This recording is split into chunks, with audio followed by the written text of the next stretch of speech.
Hola a todos, soy Andrés Felipe Flores y bienvenidos a un nuevo capítulo de Al día con las guías en Tutorías Medicina Interna. El día de hoy vamos a estar revisando las guías de Gold 2025.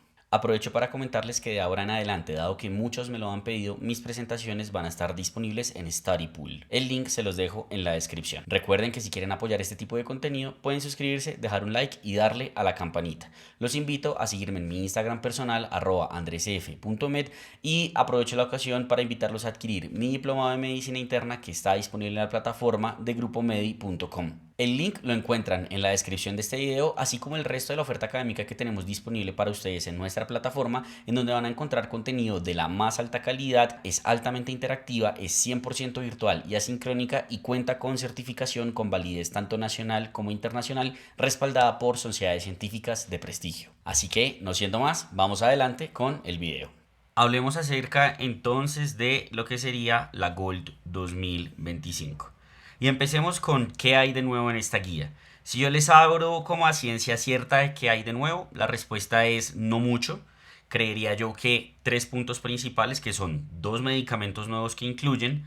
El segundo punto sería la parte de riesgo cardiovascular que incluyen. Y el tercer punto sería la parte de hipertensión pulmonar que también incluyeron.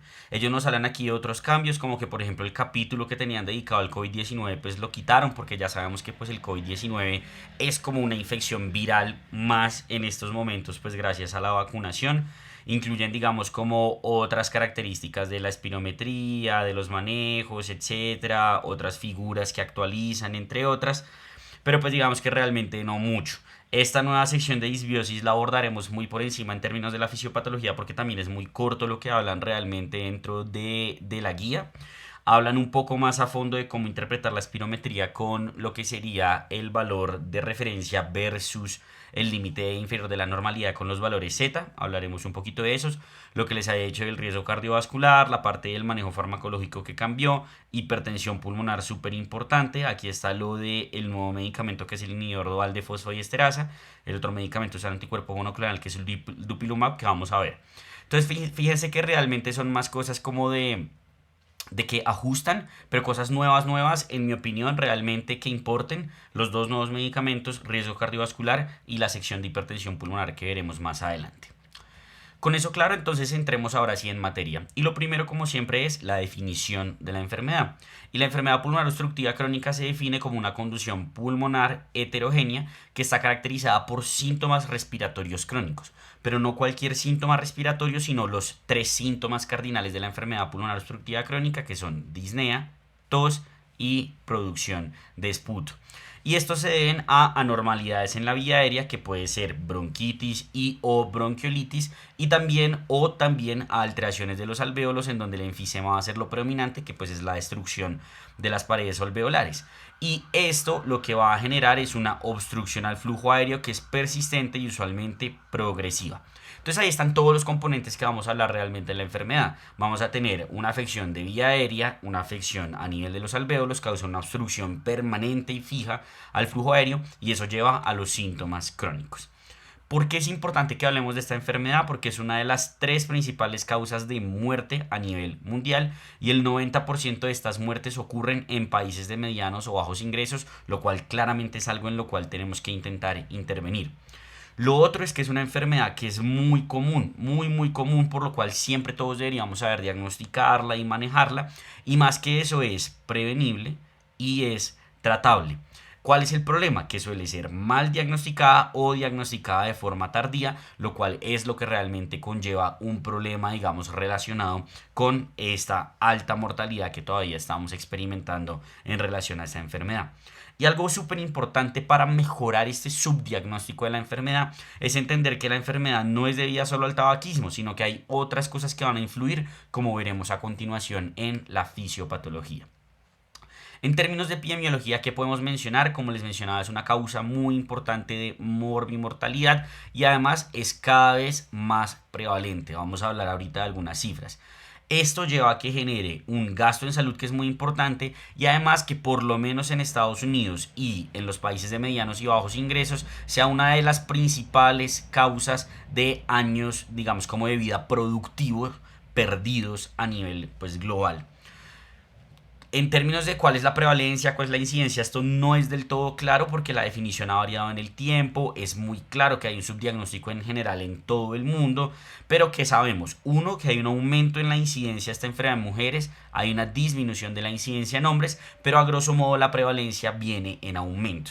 Y se habla de que hay una prevalencia mundial del 10,3%. Esto es altísimo. Si ustedes piensan en el 10% de la población mundial que tenga esta enfermedad, es demasiado, es demasiado. Y esto está llevando a que actualmente hayan 3 millones de muertes anuales debidas a esta enfermedad, y esto aumenta claramente en fumadores, en pacientes ancianos. Y el problema no es solo este, sino que este aumento en la prevalencia y estos cambios en la epidemiología que les estoy mencionando vienen en aumento. Y se dice que para el 2050 va a haber un aumento del 23% de la prevalencia, lo cual equivaldría a que habría 600 millones de personas en el mundo diagnosticadas o por lo menos sufriendo esta enfermedad. ¿Listo? Ahora sí, entrémonos un poco en lo que sería la fisiopatología y la etiopatogenia.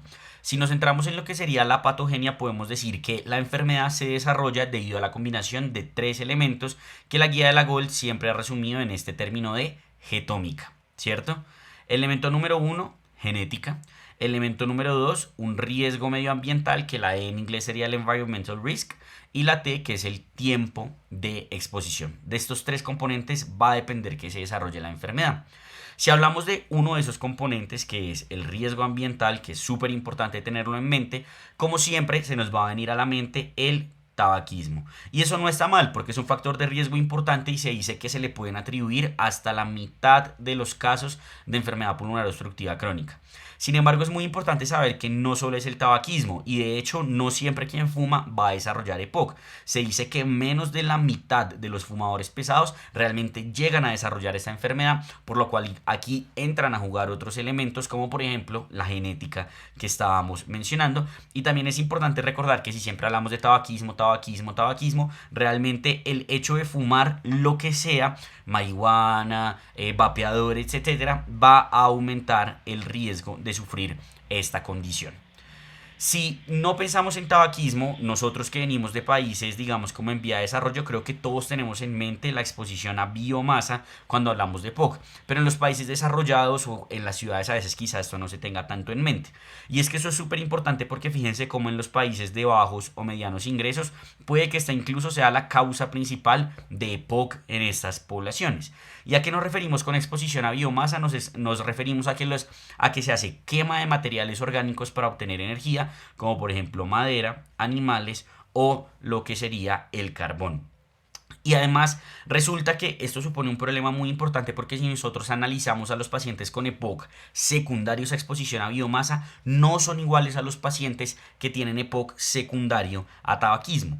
Por ejemplo, se dice que en el EPOC, debido a exposición a biomasa, las mujeres tienen digamos, una mayor prevalencia, suele presentarse en pacientes más jóvenes, suelen tener una menor declinación a largo plazo de la función pulmonar, es decir, progresan menos, pero tienen un mayor conteo eosinofílico asociado a un menor enfisema, pero con mayor afección de vía aérea grande. ¿Listo? Digamos que esos serían como los dos factores que sí o sí tenemos que conocer de riesgo ambiental o factores de riesgo de exposiciones ambientales. Pero claramente hay muchos más. Hay exposiciones ambientales a agentes químicos, polvos inorgánicos, que se dice que pueden ser la causa de hasta el 10 al 20% de los EPOCs a nivel mundial. Y la polución también es súper importante, sobre todo ahora que la polución pues cada vez es peor, en donde está lo que sería el ozono, el PM2.5, óxidos de nitrógeno de sulfuro, entre otras que se han asociado con un favorecimiento en la patogenia o en el desarrollo de esta enfermedad. Teniendo claro entonces la parte de exposición ambiental, hablemos de lo que sería la genética y el tiempo. En términos de genética es muy claro que hay un componente genético de esta enfermedad, hay una predisposición asociada, pero son muchísimos los genes que se han encontrado en términos de SNPs y demás. Solo hay un gen como tal claramente relacionado con el desarrollo de la enfermedad, que es la mutación del gen SERPINA, qué pena que ahí me quedó mal escrito, es SERPINA1, que genera el déficit de alfa-1 antitripsina, que es una antiproteasa. Pero como les digo, hay muchos otros genes que se han desarrollado o que se han asociado, como metaloproteinasa 12, glutatión S-transferasa, el receptor nicotínico de acetilcolina, entre otras. Y es muy importante saber que siempre se habla de que el déficit de alfa-1 antitripsina causa EPOC cuando es de manera homocigota, o lo que muchas veces le representan a uno como ZZ. Pero el heterocigoto también se ha visto que tiene un mayor riesgo del desarrollo de la enfermedad. Y en cuanto al tiempo, aquí es muy importante que repasemos un poco lo que sería el desarrollo de la función pulmonar. En general, nosotros nacemos con nuestros pulmones inmaduros. Así nazcamos a término, nacemos con nuestros pulmones inmaduros. Y se dice que el pulmón se termina de desarrollar hacia los 20 a 25 años, que es cuando llega a su pico de función pulmonar, y luego progresivamente va teniendo una declinación funcional. ¿Qué tiene que ver entonces esto con el desarrollo del EPOC? Se ha visto que si el pulmón no se desarrolla de la manera que debería ser, o habiéndose desarrollado de manera adecuada tiene un deterioro más acelerado del que debería tener, esto puede influenciar en el desarrollo de la enfermedad. Entonces aquí tenemos, por ejemplo, afecciones en la infancia, afección telomérica, entre otras, que lo que van a llevar es un mayor declinación en el FEV1, que pues van a ser súper importantes en el desarrollo de la EPOC. ¿Listo? Y algo que cada vez más se está estudiando es la disanapsis como un factor tanto predictor como favorecedor de la enfermedad. ¿Y qué es la disanapsis? La disanapsis es un mismatch o un desbalance entre el calibre de las vías aéreas y el volumen pulmonar. Parece que los pacientes con más disanapsis tienen mayor riesgo de desarrollar la enfermedad, y ya teniendo la enfermedad esto podría ser también un factor predictor a tener en cuenta en estos pacientes. ¿Listo? Digamos que esos son los tres componentes más importantes del desarrollo de la enfermedad, de la patogenia, pero se han descrito otros factores que pueden influenciar aquí, como por ejemplo el asma o la hiperreactividad bronquial, donde fíjense como un paciente asmático tiene 12 veces más riesgo de desarrollar enfermedad pulmonar obstructiva crónica, lo cual es pues importante tener en mente. La bronquitis crónica también es súper importante. Recordemos que la bronquitis crónica la definimos como un paciente que por 2 años consecutivos tenga 3 meses o más de tos productiva, y se dice que esto se encuentra hasta en el 35% de los pacientes con EPOC. ¿Listo? Y parece que esto se puede asociar con peores desenlaces. Las infecciones también parecen jugar un papel, sobre todo lo que sería Pseudomonas aeruginosa, tuberculosis VIH o múltiples infecciones pulmonares en la infancia. Y el sexo femenino se ha asociado con un mayor daño al tabaco, y el estrato socioeconómico, definitivamente los pacientes de menor estrato socioeconómico tienen un mayor riesgo de EPOC porque tienen mayor exposición, menos acceso a salud, entre muchas otras cosas. ¿Listo? Eso sería todo en cuanto a la etiopatogenia, es decir, qué lleva a que se desarrolle la enfermedad. Hablemos ahora de la fisiopatología, es decir, qué ocurre cuando ya la enfermedad se está instaurando. Y en la fisiopatología podemos hablar de dos, digamos, como características grandes que debemos de conocer. La primera de ellas son los cambios inflamatorios. Y aquí lo que tenemos que saber es que los pacientes con EPOC tienen una inflamación crónica en la vía aérea y en el parénquima pulmonar, en donde, si bien todas las células de la inmunidad juegan un papel importante, el macrófago va a ser la estrella en esta fisiopatología. Va a ocurrir quimiotaxis, producción de factores de crecimiento, y esta producción de factores de crecimiento va a ser vital, importante para que se den estos cambios estructurales que hablaremos más adelante. Hay un mayor estrés oxidativo, y hay algunos pacientes que van a tener además un componente de reacción inflamatoria tipo 2, es decir, una reacción inflamatoria eosinofílica alérgica, como sería la de los pacientes asmáticos. Estos cambios inflamatorios van a llevar entonces a los cambios estructurales, en donde, debido a todos estos cambios, va a haber un desbalance entre proteasas y antiproteasas, como la alfa-1 antitripsina, y esto va a favorecer el enfisema, es decir, la destrucción de las paredes alveolares. Esto es súper importante que lo tengamos en cuenta. Imagínense que aquí tenemos un alvéolo, ¿cierto? El alvéolo tiene aquí un montón de microalvéolos chiquiticos. Pero ¿qué es lo que ocurre? Si se rompen estas paredes, ya no vamos a tener todas estas superficies para hacer intercambio gaseoso, sino que vamos a tener una única superficie. Es decir, que se disminuye el área superficial en la cual se puede dar el intercambio gaseoso, y esto claramente va a impactar en pues todo lo que vamos a ver que ocurre en los pacientes con EPOC. Y además estos factores de crecimiento que les mencionaba que se producen por la inflamación crónica van a generar, por ejemplo, fibrosis del tejido muscular, van a generar también fibrosis a nivel endotelial de los vasos sanguíneos, y todo esto va a favorecer la obstrucción al flujo aéreo, que como mencionábamos en la definición es fundamental dentro del desarrollo de la enfermedad. Y aquí viene uno de los cambios de la guía van a estar señalados con esa cruz, esa estrella roja, perdón, que están viendo ahí, y es que hay un posible papel de disbiosis pulmonar. Seguramente todos hemos escuchado que lo que sería la microbiota intestinal la están estudiando para todo. Diabetes, obesidad, demencia, para todo están estudiando la microbiota intestinal. Resulta que antes se creía que la vía aérea, sobre todo la vía aérea terminal, era estéril, no tenía gérmenes, pero ya sabemos que sí tiene gérmenes, y parece que el tipo de gérmenes que hay ahí influye en las posibles enfermedades respiratorias que se pueden generar, y esto se está estudiando en enfermedad pulmonar obstructiva crónica. Los estudios apenas van empezando, van avanzando, entonces por ahora no nos podemos dar una conclusión de si estas bacterias o estas otras son las que llevan al desarrollo de la enfermedad, pero para que sepan que es un campo que se está estudiando y que seguramente en los años que vienen va a seguir evolucionando y nos va a dar más luces de la fisiopatología de la enfermedad. Entonces, una vez ocurren estos cambios inflamatorios y estos cambios estructurales, esto se va a traducir en dos fenómenos muy importantes. Número uno es obstrucción al flujo aéreo, y número dos es atrapamiento de aire. ¿Y esto a qué se va a deber? Como vamos a tener esta fibrosis y vamos a tener esta destrucción de las paredes alveolares, va a haber una pérdida en el recoil pulmonar. ¿Qué quiere decir eso? En que el pulmón se infle y se desinfle, o se insufle y se desinfle de manera adecuada con la inhalación y la exhalación. Y además la hipersecreción de moco que se da a nivel de las vías aéreas también va a favorecer la obstrucción del flujo. ¿Listo?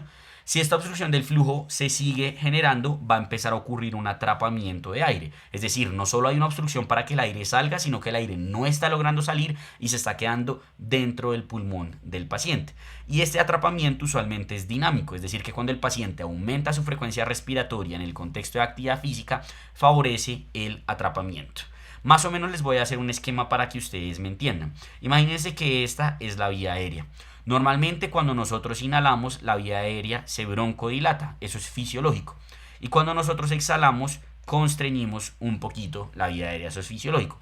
Pero en ausencia de ninguno de los cambios que hemos mencionado que ocurren en estos pacientes, el aire entra y sale sin problemas.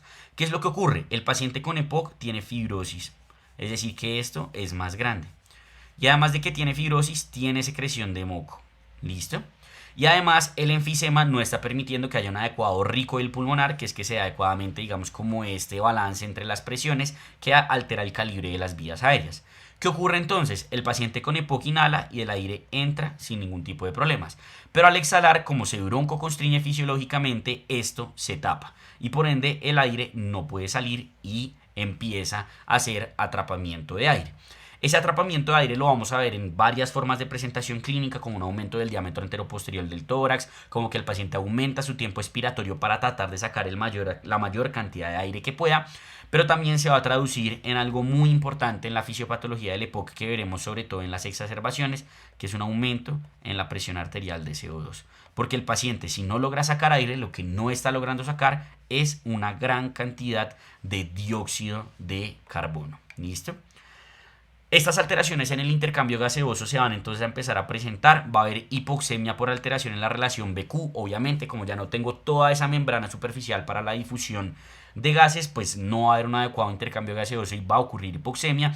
Pero cuando el paciente tiene esta obstrucción y este atapamiento de aire, suele tener también hipercapnia, como les mencionaba. Y el enfisema se ha visto que también disminuye la capacidad de difusión, obviamente, de los gases.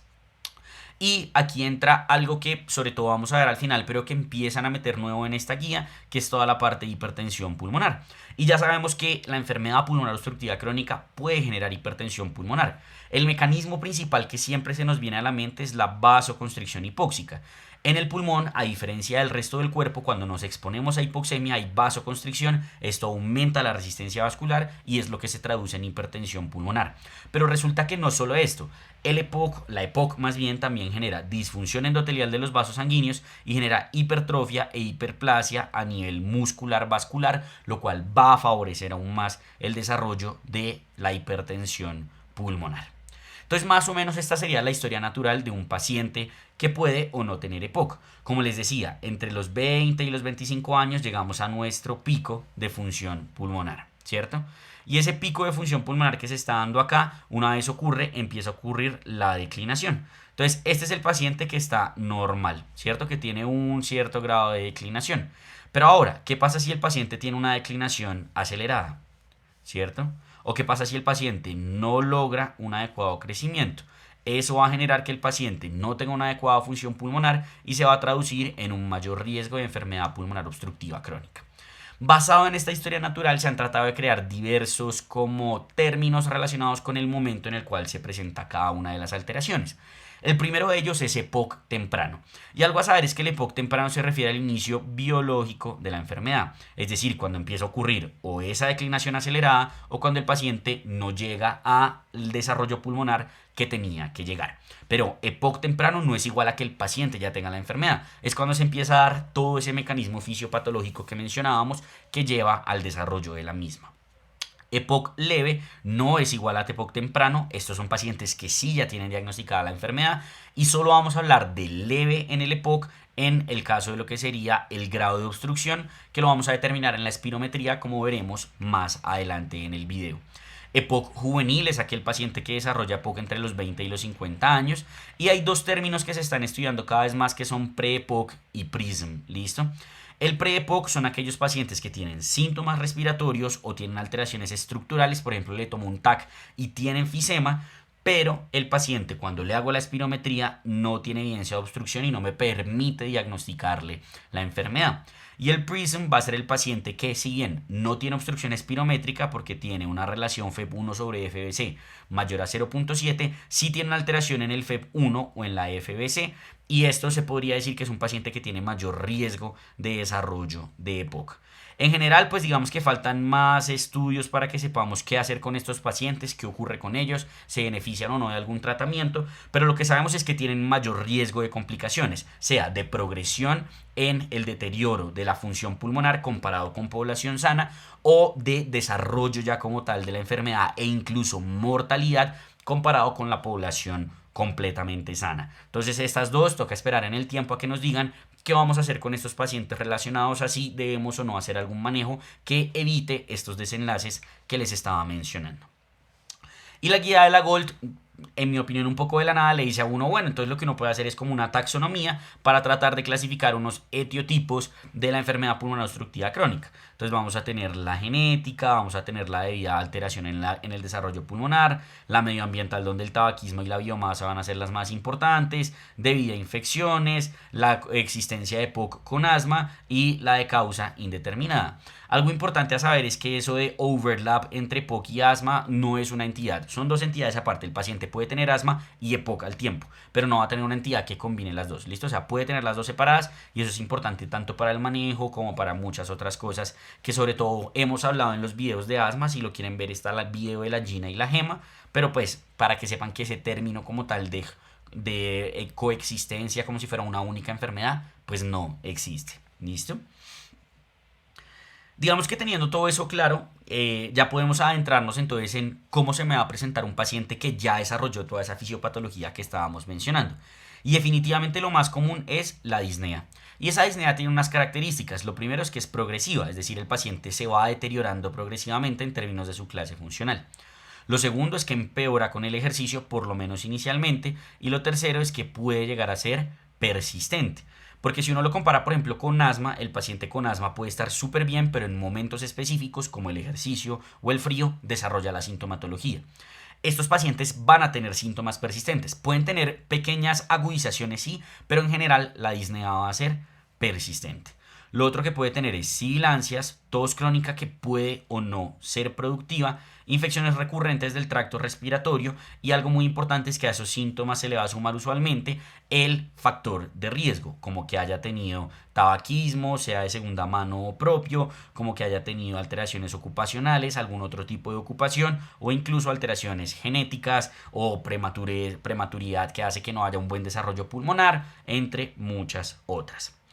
Y algo importante es que si bien hay tres síntomas cardinales del EPOC, como hemos hablado, que eran disnea, tos crónica y producción de esputo, claramente el paciente puede tener otro grado de presentación clínica, como por ejemplo puede tener opresión torácica, puede tener síncope con la tos, fracturas costales por la tos, fatiga, desnutrición, anorexia, cor pulmonale y afección psiquiátrica, sobre todo ansiedad y depresión. Eso de la fatiga y la desnutrición es súper importante porque estos pacientes a fin de cuentas entran en un estado de hipercatabólico y lo que empiezan a hacer es un desgaste muscular súper importante. Por eso uno normalmente los pacientes con EPOC los ve como desgastaditos, como más o menos como si hubieran tenido un síndrome constitucional o cosas por el estilo cuando no están bien manejados. Entonces, si yo tengo un paciente que llega con una sintomatología respiratoria crónica asociada a un factor de riesgo exposicional o de desarrollo pulmonar, pues yo voy a decir, venga, quizá este paciente tiene enfermedad pulmonar obstructiva crónica. Entonces, ¿qué debo de hacer yo? Debo de hacerle una historia clínica completa para valorar muy bien sus síntomas. Tengo que saber cómo son, qué tan graves son, qué los empeora, qué los alivia. Debo determinar si tiene comorbilidades, antecedentes respiratorios y exposicionales. Y en el examen físico voy a hacer búsqueda de signos relacionados, como por ejemplo hiperinsuflación o como por ejemplo cianosis. ¿Cómo se va a dar la hiperinsuflación? Lo que les decía, un aumento en el diámetro anteroposterior del tórax. Cianosis, hay otros que se describen como el signo de Doll, que es que el paciente tiene como una hiperpigmentación asociada a alopecia en los muslos de tanto apoyarse ahí para respirar por la fatiga. Pueden haber muchos hallazgos que se pueden encontrar. ¿Listo? Y si entonces yo digo, si este paciente puede tener EPOC, ¿qué voy a hacer? Le voy a pedir una espirometría, porque la espirometría es la forma en la cual voy a lograr la confirmación diagnóstica. Y esto es súper importante porque en asma, si ustedes ya vieron el video o han leído, vieron que uno puede hacer un diagnóstico con picoflujómetro y variabilidad de picoflujómetro.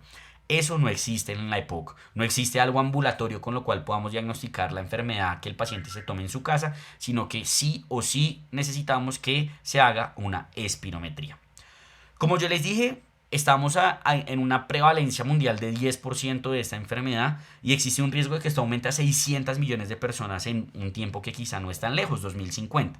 Entonces se han planteado como, venga, ¿será que vale la pena entonces tamizar a la gente? ¿Se va a quedar la pena hacerle espirometría a todo el mundo?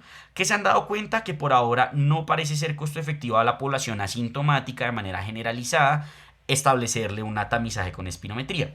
Que sí podría llegar a servir, pero faltan más estudios, hacer scores de riesgo. Entonces que después de cierta edad le hagamos a los pacientes un cuestionario sobre sintomatología y factores exposicionales y conforme a eso determinar la toma 1 de la espirometría. ¿Listo? En quienes, por lo menos la GOL sí recomienda que uno podría tamizar en los pacientes que sean candidatos a tamizaje de cáncer de pulmón, sobre todo porque hay pues comparten unos factores de riesgo importantes, y todos los pacientes que tengan alteraciones incidentales en imágenes. Si tengo un paciente que le tomaron un TAC por X razón y resulta que le veo un enfisema, pues debería considerar la realización de la espirometría, así mi paciente no tenga síntomas. ¿Listo? Entonces hablemos un poco de la espirometría, porque como dijimos es el gold estándar para el diagnóstico de esta enfermedad.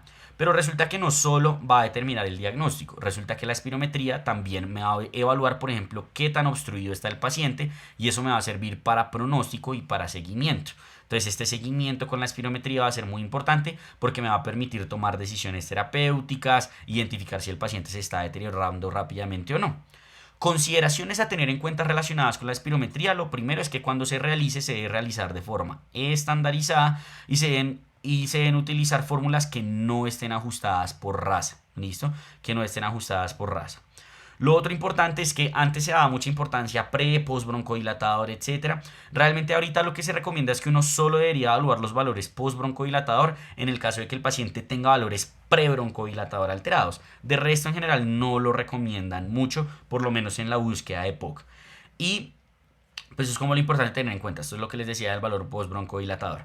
Y quizá algunos de ustedes han visto que la espirometría actualmente, conforme a las recomendaciones internacionales, ya no se debería evaluar con el porcentaje del predicho, sino que se debería evaluar con el límite inferior de la normalidad o valor Z que ha establecido la GLI.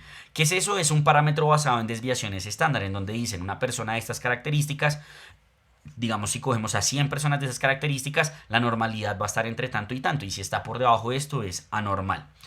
¿Qué es lo que ocurre? Que, digamos, la GOLD dice que esto todavía no está del todo estandarizado, que no está del todo validado externamente para poder ser utilizado, y no se sabe esto cómo podría impactar en el diagnóstico de esta enfermedad. Basado en eso, la GOLD no recomienda hacer uso de estas variables, que son las que actualmente se recomiendan para interpretar espirometrías, sino que siguen recomendando hacer uso de los porcentajes del predicho. ¿Listo? ¿Y qué quiere decir eso de hacer uso de porcentajes del predicho? Quiere decir que en lo que serían los parámetros que voy a evaluar en la espirometría, que son, la primera es la relación, el FEB1 sobre el FBC, la otra sería el FEB1 y la otra sería el FBC. Lo que voy a evaluar es que esto esté por encima de 0.7 y voy a evaluar que estos dos estén por encima del 80% o 0.8 del predicho, tanto pre como post broncodilatador, y por ahora voy a seguir usando los mismos criterios de reversibilidad con el broncodilatador, que es lo del 12% y 200 mililitros en el FEB1 o en la FBC. ¿Listo? Entonces por ahora esos son los parámetros que tenemos que utilizar. ¿Listo?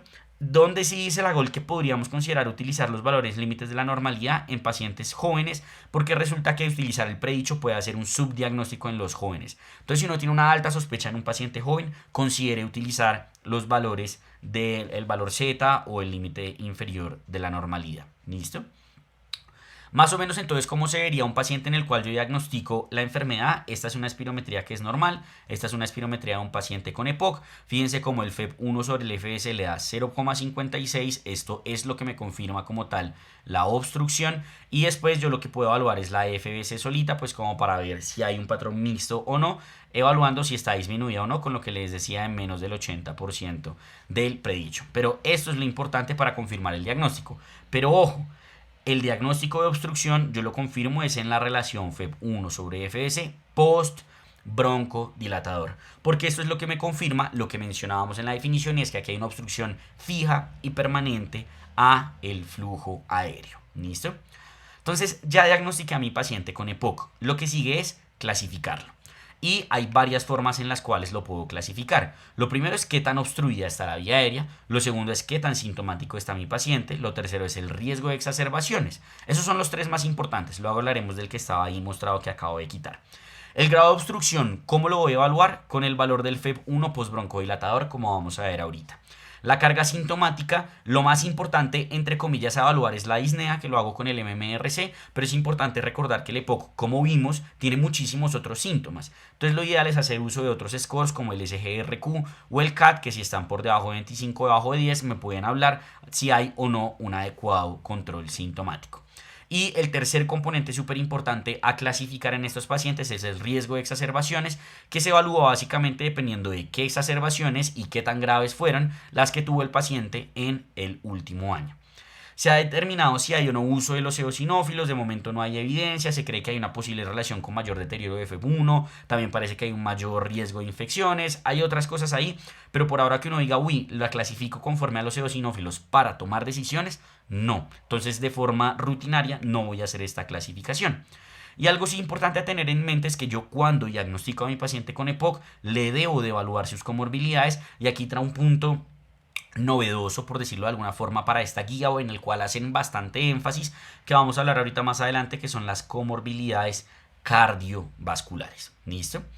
Entonces, la primera clasificación, que era el grado de obstrucción, se hace así: GOLD 1, FEB1 por encima del 80%, GOLD 2 entre 50 y 80, GOLD 3 entre 30 y 50 y GOLD 4 por debajo de 30%. ¿Esto para qué me sirve? Para pronóstico, muy importante, para seguimiento y para evaluar severidad. Sirve sobre todo para esos tres componentes. ¿Listo? La disnea, como les dije, vamos a hacer uso del MMRC. Ahí está el MMRC. Recuerden que va a grado 0 a grado 4. Recuerden que no existe una clasificación que me hable de disnea en reposo, sino que las clasificaciones que hablan, o la más severa va a ser el paciente que está demasiado disnéico como para dejar como dejar su casa, y que está demasiado disnéico cuando se viste y cuando se desviste. Y tenemos el punto intermedio que va a ser el grado 1, el grado 2 o grado 3, que tiene ciertas preguntas clave que uno le hace al paciente, como si tiene que parar después de unos pocos minutos o si se cansa antes de una cuadra. En el grado 2 si tiene que caminar más despacio que las personas de su edad. O pues digamos que si camina a su ritmo normal tiene que parar para tomar aliento. Y el grado 1 sobre todo pues el de si se ahoga subiendo una pendiente. Aquí está el CAT, que como les dije uno puede evaluar si el paciente está o no bien controlado con ese punto de corte de 10. ¿Y cuál es el punto? No es coger cada cosa por aislado de las que hablamos de la clasificación, sino unirlos en una clasificación que es esta, que es el Assessment Tool de la GOLD ABE. ¿Qué quiere decir esto de ABE? Fíjense cómo funciona como un plano cartesiano. En el eje X tengo la clasificación sintomática y en el eje Y tengo el grado de exacerbación. ¿Cómo voy a definir que mi paciente tiene un alto riesgo de exacerbaciones? Si mi paciente tuvo 2 o más exacerbaciones moderadas, es decir, que no requirieron asistencia a urgencias, o si mi paciente tuvo una exacerbación en el último año que lo obligó a ir a urgencias, ese paciente ya clasifica como con riesgo de exacerbaciones. Si es así, ese paciente queda de una vez clasificado como un EPOC Gold E. ¿Listo? Si mi paciente no cumple los criterios de alto riesgo de exacerbaciones, me voy a ir a la carga sintomática. ¿Y cómo voy a evaluar esto? Con el MMRC y con el CAT. Si el MMRC es de 0,1 y el CAT es menor a 10, mi paciente es un Gold A. Y si ocurre lo opuesto, es decir, está un MMRC de 2 o más y un CAT de 10 o más, voy a clasificar a mi paciente como un Gold B. Y esto es súper importante porque esto es lo que me va a definir el manejo, como vamos a ver ahorita más adelante. Y fíjense que aquí tenemos la clasificación de la severidad de la obstrucción, pero esta, ojo, no influye en esta clasificación de A, B y E. Esto es una clasificación completamente aparte. ¿Listo? Como les dije, el riesgo cardiovascular es algo súper importante en nuestra nueva guía. ¿Y por qué? Porque resulta que eso ya más o menos se sabía, pero se ha venido estudiando cada vez más. La EPOC y las enfermedades cardiovasculares coexisten de manera frecuente, y esto la GOLD lo acuña en un término que se llama sindemia, y es que comparten muchos factores de riesgo. Nada más el tabaquismo. El tabaquismo es un factor de riesgo cardiovascular mayor y también es uno de los principales factores de riesgo para desarrollar EPOC, ¿cierto? Y entonces resulta que tienen como una relación tóxica, por decirlo de alguna manera, porque la EPOC contribuye a que se desarrollen las enfermedades cardiovasculares por la inflamación sistémica, por la hipoxemia, por la afección hemodinámica, por la hiperinsuflación que genera unos cambios hemodinámicos a nivel cardiovascular y el sedentarismo que puede desarrollar esta disnea que desarrollan los pacientes. Y a su vez, la enfermedad cardiovascular contribuye a que los pacientes después, digamos, empeoren o desarrollen la EPOC por edema pulmonar, por hipertensión pulmonar postcapilar, por la reducción de aporte de oxígeno a la musculatura respiratoria, lo cual todo puede impactar en un paciente con EPOC. Tanto es así que se ha visto que en los pacientes con enfermedad pulmonar obstructiva crónica hay un riesgo 25% mayor de tener un desenlace adverso cardiovascular mayor, es decir, infarto agudo de miocardio, ACV o muerte cardiovascular. Y esto sobre todo se ve muy marcado después de las exacerbaciones, que lo hablaremos cuando hablemos de exacerbaciones. Y por eso es muy importante que todo paciente con EPOC debemos de evaluar y de manejar adecuadamente el riesgo y las enfermedades cardiovasculares. ¿Cuál es el pero acá? Que todos los scores de predicción de riesgo cardiovascular, como por ejemplo el Framingham, ASCVD, Hearts, SCORE, etcétera, digamos que no están del todo validados en pacientes con EPOC. Y la GOLD dice, nos toca evaluar qué hacemos con estos pacientes, porque si ya sabemos que la EPOC por sí sola aumenta el riesgo cardiovascular, ¿será que deberíamos hacer un ajuste en estos modelos? Esa pregunta todavía está sin responder y pues toca esperar en los siguientes años a ver si nos la responden. ¿Listo? Con lo que teníamos hasta el momento, en general uno puede diagnosticar, clasificar e iniciar el manejo de un paciente con EPOC, pero hay otras pruebas que se pueden indicar en ciertos escenarios. Por ejemplo, la radiografía de tórax puede ser útil considerando diferenciales, mas no es obligatorio tomársela a todo el mundo. El TACAR de igual manera me puede evaluar diferenciales, evaluar si el paciente es candidato a una cirugía de reducción de volumen, tamizar para neoplasias y hacer una evaluación de la vía aérea que también se ha visto que tiene implicaciones pronósticas. Las pruebas de función pulmonar más allá de la espirometría, como serían volúmenes pulmonares y difusión, no se usan de rutina, aunque es claro que tienen un valor pronóstico. Cuando lo vamos a utilizar, sobre todo cuando el paciente tiene síntomas desproporcionados al grado de obstrucción. Tengo un paciente GOLD 1, por ejemplo, en obstrucción, que está con un MMRC de 4. Eso no me cuadra mucho, entonces veamos si más bien el paciente tiene otra neumopatía crónica que le explique su condición. Se puede utilizar oximetría y gases arteriales para hacer uso o para evaluar la hipoxemia, la hipercapnia y la acidosis. Eso sobre todo servirá en exacerbaciones y para indicar o no el oxígeno crónico, como veremos más adelante. Y las pruebas de ejercicio, sobre todo la caminata de 6 minutos más que largo espirometría, tienen un valor pronóstico pero no se hacen de rutina y se pueden realizar sobre todo cuando se esté evaluando la necesidad de la rehabilitación pulmonar. El TAC de tórax pues cada vez juega un papel más importante porque es cada vez más disponible. Me va a servir para evaluar diagnósticos diferenciales, como les había dicho, para ver si el paciente es o no candidato a una cirugía de reducción de volumen. Y por lo menos ahorita en Estados Unidos tenemos la recomendación de que en los pacientes con alto riesgo de cáncer pulmonar se haga un TAC de baja dosis. Entonces pues también va a ser útil en estos contextos. ¿Qué nos dice la GOLD de cuándo deberíamos utilizar o cuándo deberíamos indicar un TACAR en el contexto de un paciente con EPOC, no en el contexto de tamizaje de neoplasia? En los pacientes que tengan exacerbaciones persistentes, en los pacientes que tengan síntomas desproporcionados, en los pacientes que tengan un FEV1 menor al 45% con hiperinsuflación y atrapamiento, es donde principalmente lo vamos a indicar. Y algo que tenemos que saber es que cuando le tomamos un TACAR a un paciente con EPOC, claramente va a tener un riesgo alto de tener alguna alteración en ese TACAR, diferente incluso al enfisema y a la misma bronquitis crónica. Y estos se denominan como ILAs, que son anomalías intersticiales pulmonares que pues no se pueden acuñar a nada en particular. Las ILAs pues es importante evaluarlas en el paciente con EPOC a detalle para determinar si el paciente por ejemplo tiene alguna otra condición como podría ser una enfermedad pulmonar intersticial difusa. La GOLD recomienda a todos los pacientes hacerles tamizaje del déficit de alfa-1 antitripsina porque dice que sobre todo los heterocigotos se pueden presentar de forma tardía y que si uno documenta que hay un menos de 20% de concentración de la enzima, pues el paciente se le confirma la enfermedad, hay que tamizar a familiares, etcétera, y tal vez se podría beneficiar de suplencia de la enzima. Pero pues digamos que esto siempre ha tenido cierta discusión, quizá no en la GOLD, pero por ejemplo, no sé, diagnostico un paciente con EPOC a los 90 años que fumó toda su vida y tuvo exposición a biomasa. ¿Le debería tomar una alfa-1 antitripsina a los 80 años? Creo que es algo que nos tocaría analizar a cada uno ya de manera individualizada a detalle con cada uno de nuestros pacientes. Se han descrito muchos scores para evaluar pues, más componentes de la enfermedad. Para hasta el momento solo el BODE es el que claramente ha demostrado que puede predecir sobrevida en algún contexto. Y también, pues, al igual que en todas las enfermedades de medicina interna, se está haciendo o se está estudiando si hay algún biomarcador que me hable de severidad, inicio de tratamiento, pronóstico, etcétera. De momento ninguno ha mostrado utilidad en EPOC, excepto por los eosinófilos, pero en el contexto específico de definir terapia con corticoides inhalados, como hablaremos más adelante.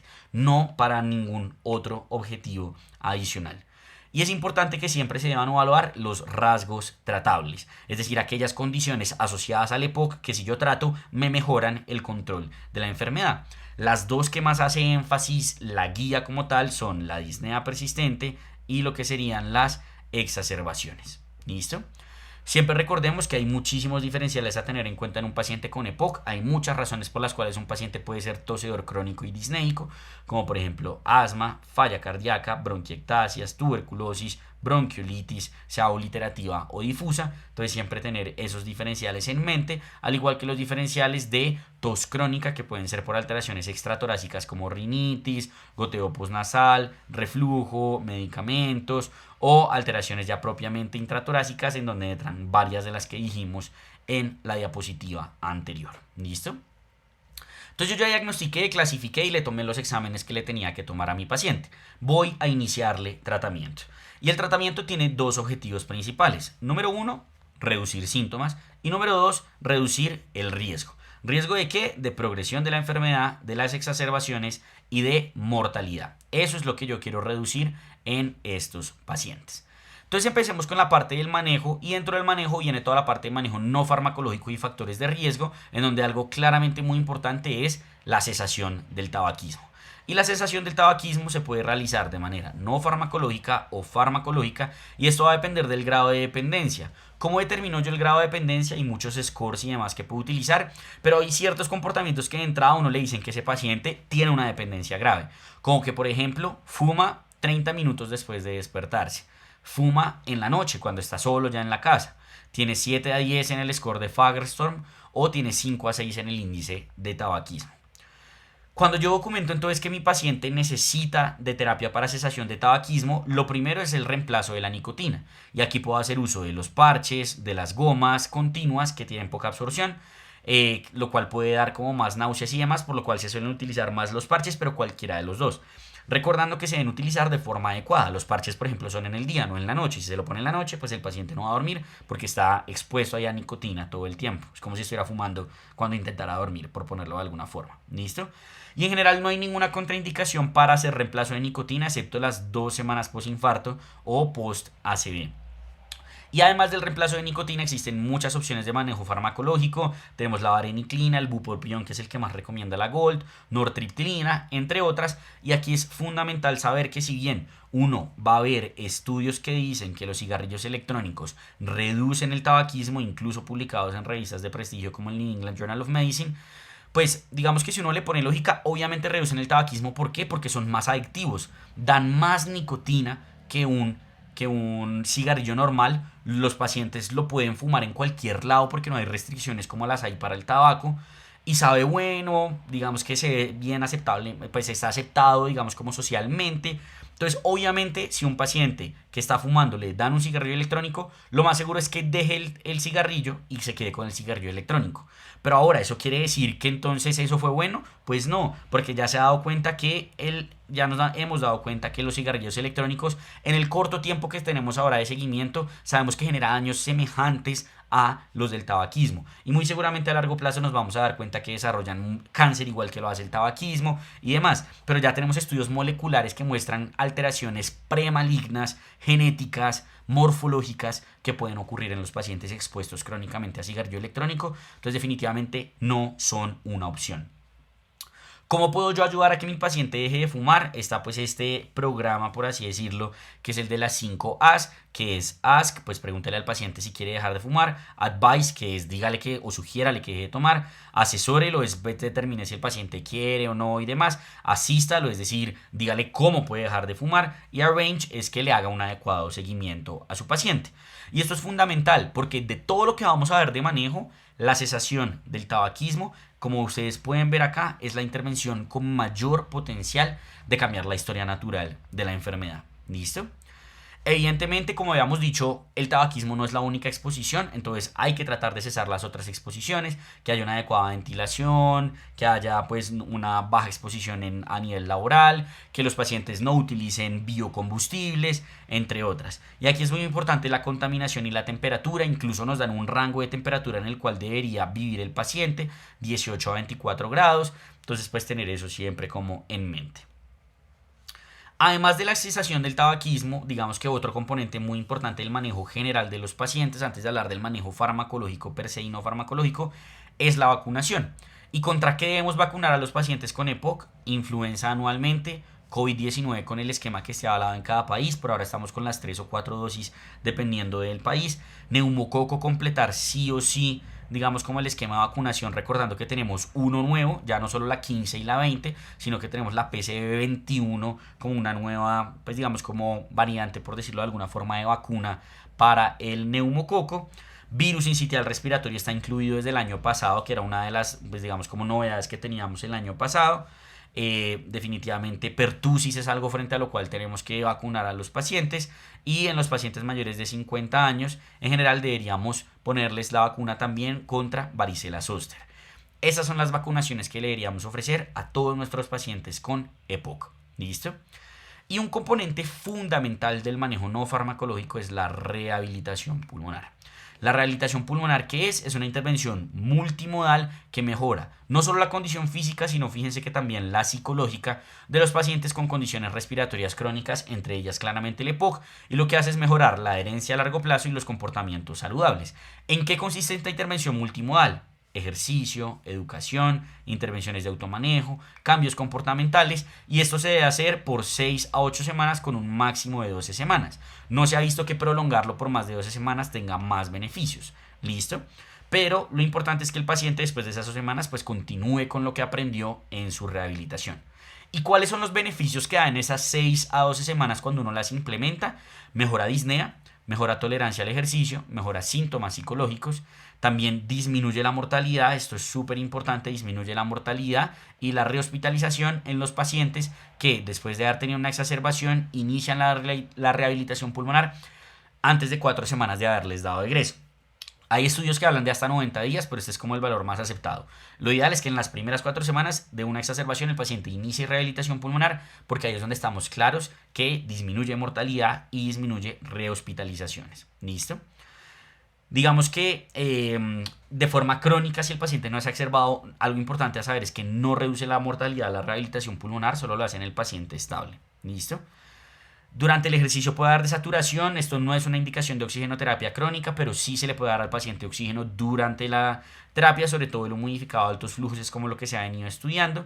¿Cuál es el problema? El problema es que la rehabilitación pulmonar es muy difícil implementarla. Es larga, va a ser costosa, necesitamos voluntad del paciente, una adecuada educación del paciente, pero se han tratado de quitar todas estas barreras y una de esas como herramientas que ha permitido quitar en gran parte estas barreras es la telerehabilitación, que ya hay clara evidencia que soporta su beneficio, siendo no inferior a la rehabilitación presencial. ¿Qué más deberíamos incluir en el manejo no farmacológico? Educar al paciente y la parte del automanejo del paciente. Pero esto es importante que sí, o sea, el automanejo es que el paciente se ajuste sus medicamentos y demás. Pero ojo, en recién exacerbados, muchas veces es mejor que si el paciente no está bien con lo que le dieron de alta, vuelva al médico y no se trate de manejar solo, porque parece que ahí eso podría aumentar la mortalidad de los pacientes.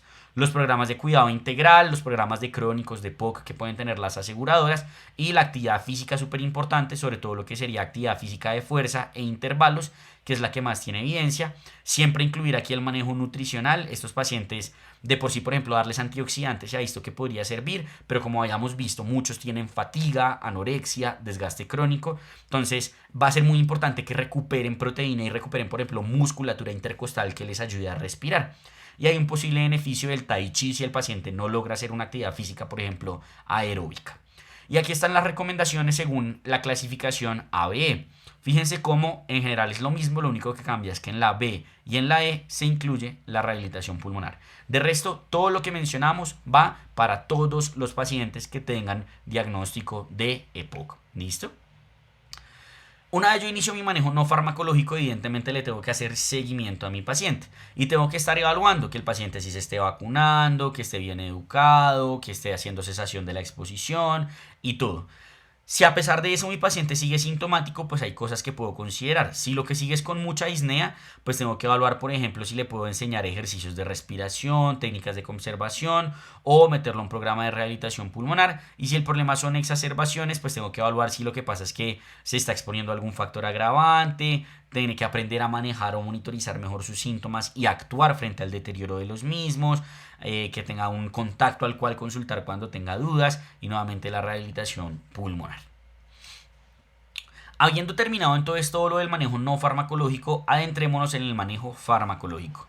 Y el manejo farmacológico se basa en este ciclo que estamos viendo acá, que es que yo ajusto el manejo de mi paciente, le hago un seguimiento de los síntomas, la dinámica y las exacerbaciones, evalúo qué está ocurriendo, si está bien o está mal, y con base en eso vuelvo a hacer el ajuste. Y aquí es de gran importancia la adecuada selección de los inhaladores, porque los inhaladores existen varios. Están los de los MDI, que son los de dosis, digamos, como específica, que son como los que casi todos conocemos. Están los de polvo seco, donde el paciente requiere inhalar fuertemente. Están los nebulizadores. Entonces, tenemos que ajustar el inhalador al paciente. ¿Por qué? Porque se sabe que a pesar de que eduquemos y hagamos una adecuada evaluación de la técnica que deberíamos hacer en cada visita con nuestros pacientes con EPOC, 50-60% o tienen mala técnica o tienen mala adherencia al manejo. Entonces hay que evaluar, por ejemplo, si es un anciano que ya no tiene mucha fuerza respiratoria, quizá el polvo seco no sea la mejor opción. Quizá ahí lo mejor es darle pues un metered dose, es que no sé cómo traducir, es como dosis metrada, dosis cuantificada, inhalatoria, que puede servir. ¿Cuál es el problema ahí? Que el paciente tiene que coordinar el disparo y luego inhalar fuertemente y tiene que inhalar por un periodo idealmente largo de tiempo. Entonces si el paciente tampoco puede hacer eso, pues de pronto el nebulizador es lo único que le sirve. Entonces siempre tener eso en mente. ¿Listo? Y se debe hacer un seguimiento cercano y reevaluar todo, no solo la técnica inhalatoria, sino la vacunación, el manejo no farmacológico, eventos adversos del manejo farmacológico, etcétera. ¿Qué opciones de manejo farmacológico tenemos? Los primeros son las terapias broncodilatadoras. Y dentro de las terapias broncodilatadoras tenemos dos exponentes principales, que son los beta-2 agonistas y los antimuscarínicos que van contra el receptor M3. ¿Listo? Dentro de los beta-2 agonistas tenemos de corta acción, es decir, que son como para rescatar al paciente, donde salbutamol y terbutalina son los ejemplos. De larga acción, en donde tenemos almeterol, indacaterol, olodaterol, bilanterol. Y es muy importante recordar los eventos adversos de estos medicamentos, donde está sobre todo taquiarritmias, temblor, hipocalemia siendo muy raro y taquifilaxia. En cuanto a los antimuscarínicos, también tenemos de corta y de larga acción. De corta acción tenemos ipratropio, oxitropio, que yo personalmente nunca lo he visto. Y de larga acción también hay varios que yo personalmente nunca he visto. Tiotropio sí, umeclinio sí, glicopirrolato sí, pero aclinio y refenacina yo nunca lo he visto. Asumo que dependerá del país en el cual uno ejerza. Eventos adversos de los antimuscarínicos a comparación de los beta-2, el único importante es la serostomía y si se utiliza máscara puede dar un ataque de glaucoma agudo, pero el resto no mucho, no genera efectos anticolinérgicos sistémicos porque vaya al receptor muscarínico a nivel cardíaco o algo por el estilo o a nivel pulmonar, no, listo. Pues a nivel de otro receptor diferente al M3, pues no, listo. Entonces pues siempre como tener eso en mente. Entonces uno diría, bueno, ¿para qué sirven los broncodilatadores? ¿No? Obviamente broncodilatan y asumo que mejoran, pero ¿qué es lo que mejoran? ¿Qué evidencia tenemos? Lo primero que tenemos que saber es que no hay una clara evidencia de que esto reduzca el deterioro crónico que va a tener el paciente de la FEV1 relacionado con su enfermedad. ¿Qué sí logra? Mejora los síntomas definitivamente y reduce exacerbaciones. Y por eso son el pilar de manejo de la enfermedad, como vamos a ver más adelante.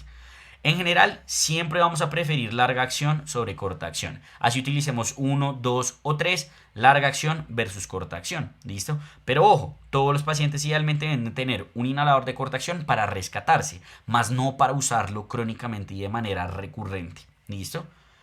Otra consideración importante, es muy claro que combinar inhaladores es mejor a utilizarlos en monoterapia. Si yo utilizo un LAMA, un antimuscarínico de larga acción, contra un LAMA combinado con un LABA, un betagonista de larga acción, le va a mejorar al paciente con la terapia combinada. Sobre todo en términos de sintomatología y en mejoría del FEV1 al momento de su utilización. No es tan clara la evidencia con las exacerbaciones, pero sí parece haber superioridad. Y cuando uno lee sobre terapias broncodilatadoras va a encontrar las metilsantinas, que si bien pueden mejorar síntomas, tienen un margen terapéutico muy estrecho, tienen mucha posibilidad de generar como eventos adversos graves, como por ejemplo podrían ser taquicardias ventriculares, epilepsia, entre otras. Entonces pues hay que tener cuidado y la recomendación en general es pues no lo use, ¿sí? En general no lo use, la verdad. Aquí están todos los broncodilatadores que podemos tener. Fíjense cómo tenemos los SABA, los LABA, los LAMA, los LABA y las combinaciones de LAMA-LABA que son súper importantes tenerlas en mente. ¿Listo? Entonces digamos que esa es la primera parte de la terapia. Los broncodilatadores inhalados que ya revisamos. Otra parte súper importante de la terapia son los corticoides inhalados que van a encontrar como ICS en todas las imágenes y en la presentación y demás.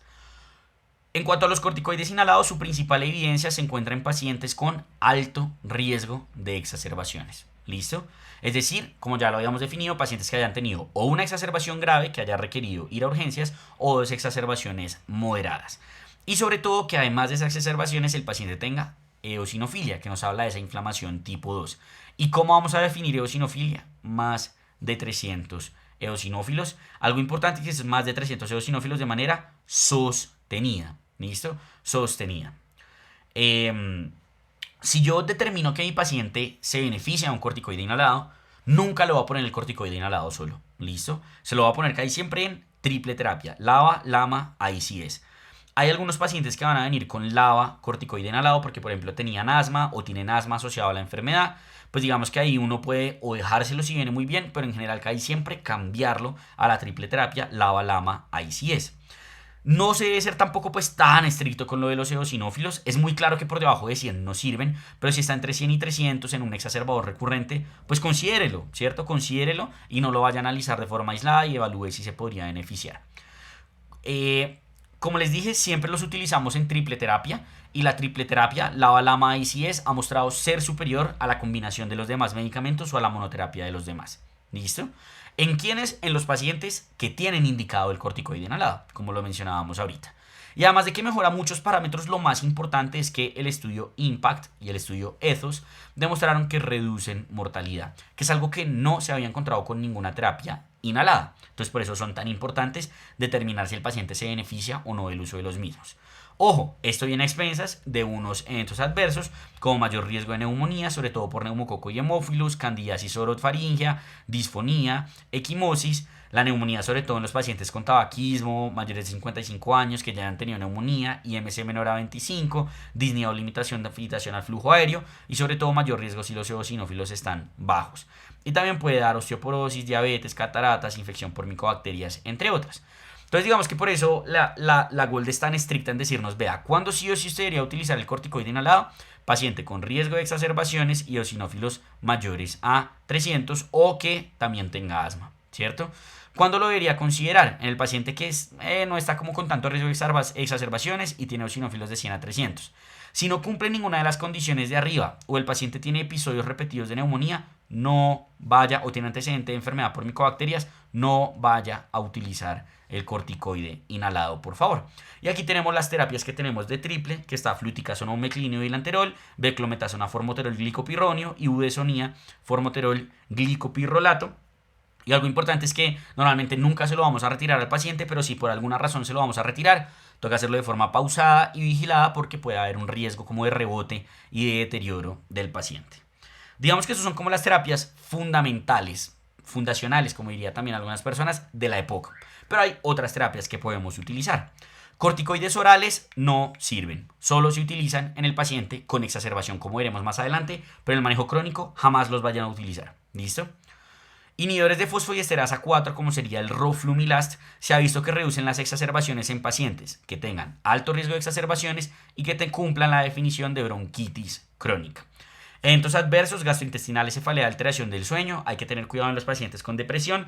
No se ha comparado con el corticoide inhalado, por lo cual no se sabe si se combinan, si se reemplazan. Pero pues vamos a ver que es una opción a considerar en el paciente que pese a triple terapia se sigue exacerbando y tiene bronquitis crónica. ¿Listo? Antibióticos. Aquí los que se han estudiado que tienen beneficio, ojo, se han estudiado otros y no tienen beneficio, no es que sean los únicos que se han estudiado. Quinolonas, doxiciclina no sirven. Si yo voy a utilizar antibióticos, utilizo macrólidos, acitromicina 250 día, eritromicina 250 cada 12, porque se ha visto que reducen las exacerbaciones en los pacientes con alto riesgo de la misma, siendo menor el efecto en fumadores activos. Pero algo vital es que los estudios de los antibióticos son a un año. Es decir, yo los puedo utilizar por un año. Después de un año que yo lo continúe por el día del antibiótico, no. Porque también eso tiene eventos adversos como aumento en resistencia bacteriana, prolongación del QT y otoxicidad. ¿Listo? En cuanto a otras terapias, la N-acetilcisteína puede reducir exacerbaciones en pacientes sin corticoide inhalado, la ardosteína también podría reducir exacerbaciones, lo que sería mepolizumab y benralizumab, que son terapias dirigidas como a esa inflamación tipo 2, que son anticuerpos contra IL-5, receptor de IL-5, no han demostrado hasta ahora de manera consistente un beneficio, por lo que no se recomiendan, y hay estudios sin beneficio, no es que no sepamos si sirven o no, es que no sirven, de antileucotrieno, infliximab, estatinas, betabloqueador, vitamina D, entre otras. Y aquí viene un cambio súper importante de esta guía. Diría yo que el más importante que realmente tendríamos que conocer de los pocos que hay, y es las nuevas terapias que están recomendadas por la GOLD, que son estas dos, la ensifentrina y el dupilumab. La ensifentrina es un inhibidor dual de fosfodiesterasa 3 y 4, a diferencia del roflumilast, que solo inhibía la 4. ¿Qué le otorga esto? Que va a tener un efecto no solo antiinflamatorio, sino también broncodilatador. Y en el estudio en el cual se evaluó, ya un estudio fase 3 de la ensifentrina, se demostró que había una mejoría en función pulmonar y en disnea, pero sin beneficios claros en exacerbaciones y en calidad de vida. Dado que no mejora exacerbaciones, la GOLD literalmente dice, no sabemos dónde ponerla en el algoritmo, usted la podría considerar de pronto en el paciente muy sintomático, pero no la considere porque el paciente se está exacerbando recurrentemente. ¿Listo? Y algo importante es que no tiene así eventos adversos importantes, pues no. Y el dupilumab. El dupilumab es un anticuerpo monoclonal que va contra el receptor de interleuquina 4 e interleuquina 13 porque afecta como un componente compartido que tienen los dos. ¿Qué mejora? Mejora exacerbaciones, mejora FEV1, mejora calidad de vida. Ojo, no en todo el mundo, en exacerbadores frecuentes con eosinofilia. La Gold dice que también con bronquitis crónica, pero si uno se mete al estudio que está publicado en el New England, los criterios de inclusión son los que les estoy dando ahí. Alto riesgo de exacerbaciones y eosinofilia. Bronquitis crónica no era un criterio de inclusión, entonces pues no necesariamente tiene que tener el paciente eso. ¿Listo? Y fíjense cómo yo les dije, esta clasificación AB era útil porque me determinaba cómo manejaba yo a mi paciente. Si mi paciente está en el grupo A, le pongo un broncodilatador, que puede ser de corta o de larga acción, pero lo ideal es que sea de larga acción. Si mi paciente es grupo B, le pongo terapia combinada sí o sí. Y mi paciente es de grupo E, le pongo terapia combinada sí o sí y considero la triple terapia, recordando que todos los pacientes se benefician de tener un broncodilatador de corta acción de rescate. Es muy importante educarlos que solo es para el rescate, no es para que se lo pongan todos los días. ¿Listo? Una vez yo inicio este manejo, sea con LABA o LAMA o LABA-LAMA o LABA-LAMA ICS, le hago seguimiento a mi paciente. Y mi paciente puede estar mal controlado sobre todo por dos componentes, los mismos que vimos en manejo no farmacológico, disnea y exacerbaciones. Si su problema es disnea y está con monoterapia, póngale doble terapia, ¿cierto? Y si el paciente ya está con doble terapia, ¿qué puede considerar usted? Cambiar de inhalador o de molécula, implementar algún otro manejo no farmacológico. Aquí está, considera adicionar ensifentrina, el que lo ponen ahí, y la parte de investigar o tratar otras causas de disnea. Si el problema son exacerbaciones y mi paciente está con LABA-LAMA, si no está con LABA-LAMA, pues tiene que estar con LABA-LAMA. Si está con LABA-LAMA, evalúo los eosinófilos. Si están por encima de 300 sobre todo, pero si están entre 100 y 300 también, evalúo LABA-LAMA ICS. Y si pese a eso mi paciente sigue exacerbado y sigue con eosinofilia, dupilumab es el nuevo que estamos metiendo acá, o puedo considerar roflumilaz y acitromicina, como habíamos mencionado más adelante. ¿Qué cosas adicionales debo tener en cuenta en el seguimiento? La GOLD recomienda hacer una espirometría anual para evaluar el FEV1. Si el paciente no está mejorando, puedo considerar una caminata de 6 minutos para darme más información, de pronto ver que el paciente necesita rehabilitación pulmonar, imagenología sin mal control de síntomas, exacerbaciones recurrentes, valoración de comorbilidades y algo muy importante es que la GOLD dice que si bien se puede hacer uso del telemonitoreo, son muy pocos los pacientes que uno debe como o llevar a seguimiento únicamente por telemonitoreo. Porque la evidencia digamos que todavía no está del todo clara en cuanto a su beneficio y sus posibles riesgos. Entonces, ojo con el paciente que uno deja en seguimiento únicamente virtual. Otros tratamientos farmacológicos, la terapia de aumento de alfa-1 antitripsina se recomienda pues sobre todo en pacientes homocigotos, en heterocigotos todavía no se sabe, el punto es que individualicen y eso en general lo va a decidir es el neumólogo, pues no uno. Los antitusivos no hay evidencia clara, igual que vasodilatadores u opioides para la EPOC como tal, los opioides pueden servir en disnea y terapia de hipertensión pulmonar, pues vamos a ver sobre todo al final que tampoco sirve mucho, que es algo de lo nuevo que mete la guía, ¿listo? Otras terapias que están en investigación, terapias de aclaramiento, inhaladores, mucolíticos, intervenciones broncoscópicas, sobre todo para bronquitis crónica, pues falta más evidencia para que las recomienden así como formalmente. ¿Listo? Con eso terminaríamos la parte de manejo farmacológico que uno siempre se le viene a la cabeza, pero recuerden que la oxigenoterapia, el administrar oxígeno al paciente, también es un manejo farmacológico y es un componente muy importante del manejo del paciente con EPOC. Y uno, el oxígeno se lo puede administrar de dos formas, a través de un bajo flujo o algo por el estilo, oxigenoterapia, canulita y demás, o un soporte ventilatorio per se que normalmente va a ser no invasivo, ¿cierto? La oxigenoterapia que es importante, que disminuye mortalidad en quienes lo tienen indicado, que son los pacientes con hipoxemia persistente. Pero ojo, no es como que ahí póngase oxígeno cuando duerma, no, tienen que ser 16 horas o más al día, ¿listo? Súper importante. Y es importante también que cuando un paciente con EPOC vaya a viajar en avión, se evalúe si necesita o no de oxigenoterapia. Si el paciente en general tiene una saturación apropiada y una caminata de 6 minutos no se desatura más allá de 84%, perfecto, no necesita oxígeno. Si ya usa oxígeno basalmente o se desatura en la caminata de 6 minutos, déjele una formulación de cánula nasal a 3 litros por minuto durante el viaje aéreo. ¿Listo? En cuanto a lo que sería el soporte ventilatorio, digamos que la ventilación mecánica no invasiva sería la terapia de elección en los pacientes sobre todo que tienen exacerbación e insuficiencia respiratoria, como veremos más adelante en exacerbación. En pacientes estables uno lo debería considerar es en pacientes que tengan otra indicación, por ejemplo que requieran CPAP por SAOS, pero ya tenemos estudios que muestran que por la EPOC per se en pacientes que tengan hipercapnia persistente post-exacerbación, que va a ser una PaCO2 mayor a 53 después de 2 a 4 semanas, pues eso está en signos de interrogación porque es un estudio que fue el que muestra el beneficio, pero no necesariamente tiene que ser ese valor específico, reduce rehospitalización y mortalidad. Entonces, importante tener eso en mente. Este es el algoritmo que nos deja la GOLD entonces para determinar quiénes requieren oxigenoterapia. Paciente que de forma persistente tenga una saturación menor a 88 o una presión arterial de oxígeno menor a 55 o tener una presión arterial de oxígeno entre 55 y 60, tenga falla derecha o policitemia, le voy a poner oxígeno suplementario y a los 60-90 días voy a reevaluar con gases al medio ambiente si persiste o no con la indicación.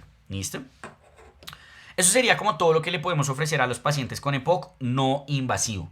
Pero existen terapias invasivas que cada vez más se están estudiando en estos pacientes. Y son terapias dirigidas, por ejemplo, a lo que sería la producción crónica de moco, lo que serían exacerbaciones, por ejemplo, por bullas, enfisemas, traqueobroncomalacia, o lo que sería disnea también por estos componentes. Y según eso, se puede hacer terapias como, por ejemplo, terapia bronquial, reoplasia, criospray, denervación pulmonar o cirugías de reducción de volumen, bullectomías, terapias pues digamos como endobronquiales, entre otras. ¿Qué podemos decir de la terapia invasiva? Estos son como las tres más importantes. La bullectomía, que se indica si el paciente tiene una bulla que sea mayor a 1/3 del parénquima, pues lo que se hace es quitarle la bulla. ¿Por qué? Básicamente porque imagínense que si ustedes tienen aquí un pulmón sano y tienen aquí un pulmón, ese está lleno de alveolitos, pero tiene un pulmón que tiene una bulla de este tamaño. Esa bulla está atrapando CO2, está afectando la mecánica ventilatoria, entonces si yo la quito, pues queda un pulmón más pequeño, pero queda un pulmón más pequeño que no tiene tanto enfisema y va a optimizar el intercambio gaseoso. Ese es como el beneficio. Y que se ha visto que efectivamente mejora el desempeño cardiopulmonar. Otra opción a la bullectomía es la cirugía de reducción de volumen que se indica en los pacientes con enfisema severo y DLCO disminuido, pero ojo, si tienen FEV1 menor al 20% o DLCO menor al 20%, no se recomienda porque aumenta la mortalidad. ¿Y que se ha visto que logra esto? Que mejora la tolerancia al ejercicio. ¿Cuál es el problema? Que la cirugía de reducción de volumen se asocia a muchas complicaciones, muchos eventos adversos. Entonces, basado en eso, cada vez más se están estudiando las terapias broncoscópicas, en donde a través de un broncoscopio utilizan coils, válvulas endobronquiales que son de una única dirección, que lo que hacen es hacer como atelectasias selectivas de las zonas en donde hay más enfisema. ¿Listo? El principal riesgo que puede ocurrir con esto es el neumotórax, que podría llegar a ocurrir, pero en general va a reducir exacerbaciones, va a mejorar la sintomatología, siendo no inferior a la cirugía de reducción de volumen, pero con menos eventos adversos. Estas terapias en general, sobre todo cirugía de reducción de volumen, también se ha visto que pueden llegar a reducir la mortalidad. Entonces, tenemos que evaluarlas en los pacientes.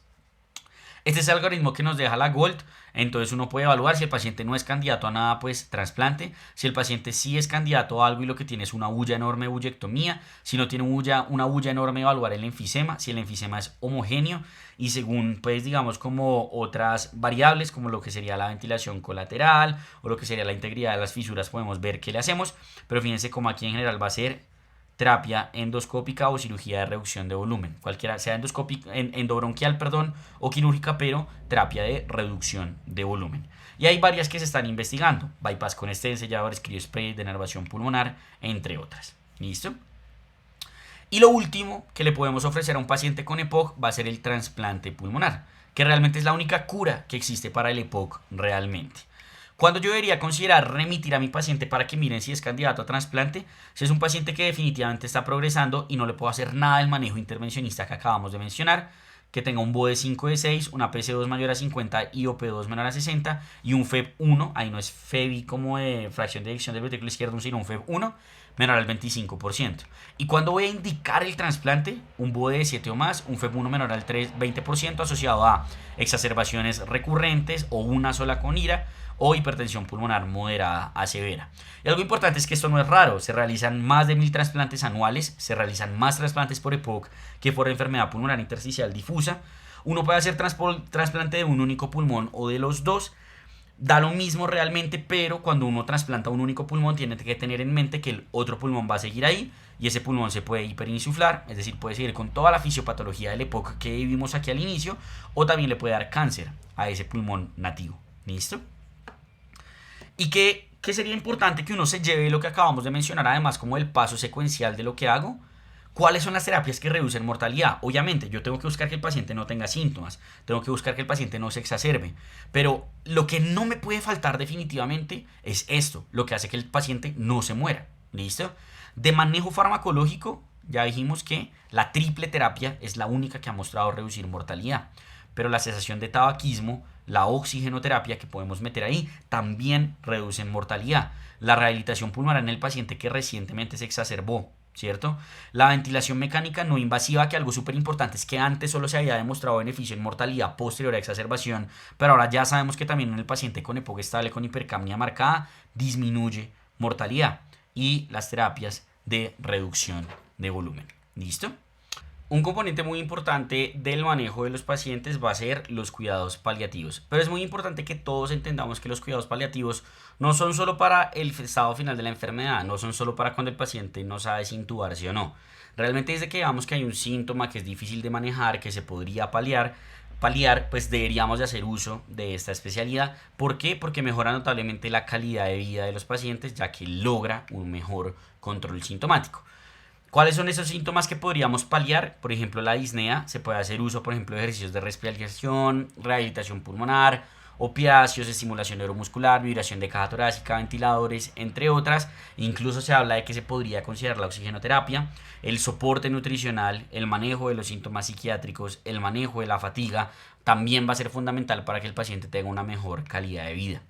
Y algo importante aquí es que los cuidados al final de la vida no solo implican la disnea terminal, se va a hablar claramente con el paciente acerca, pues digamos, como del riesgo de mortalidad que puede tener y, por ejemplo, las decisiones anticipadas, el paciente quiere o no quiere intubarse, entre otras.